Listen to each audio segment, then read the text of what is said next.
C'est une question légitime et sensée. Quelle est donc cette colère de Dieu, frères et sœurs? Toujours dans Révélation, chapitre 6, du verset 12 à 14.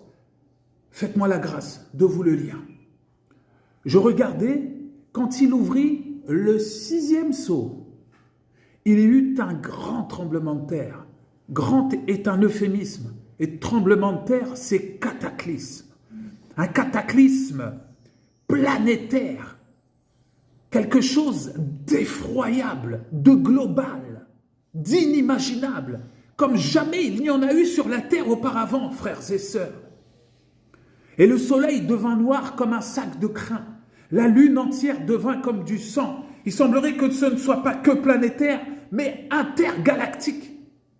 Ça touche le soleil, ça touche la lune, ça touche les étoiles. Tout ce qui fait que la terre fonctionne tel que Dieu l'avait créé au départ. Les étoiles du ciel tombèrent sur la terre, frères et sœurs, comme lorsqu'un figuier est secoué par un vent violent, jette ses figues vertes. Aussi simple que ça.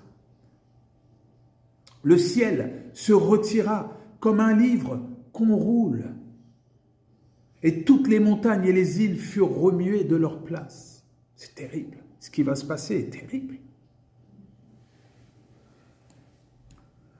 Quand nous prêchons le salut en Jésus-Christ, nous le prêchons au regard de l'entièreté de la parole de Dieu, de Genèse à Révélation.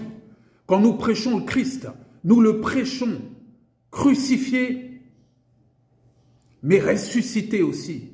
Lorsque nous prêchons le ciel, nous prêchons aussi l'enfer. Les gens doivent savoir, les gens doivent connaître la vérité, les gens doivent savoir ce qu'il va se passer, frères et sœurs.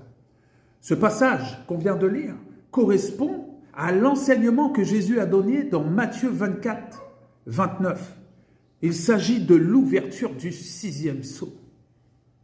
Ce 6e sceau, frères et sœurs, déclenche le grand jour de la colère de Dieu, que les prophètes comme Ézéchiel, Sophonie, etc. ont nommé le jour du Seigneur. Alors là, ce n'est plus un quart des habitants de la terre qui seront touchés, comme dans le 4e sceau. C'est plus un quart des habitants de la terre. Là, c'est la totalité de l'humanité. Des milliards de personnes qui seront touchées en même temps. Absolument effroyable. Ce jour de colère est décrit dans la Nouvelle Alliance. La parole nous en parle. Elle nous en parle pour qu'on en parle.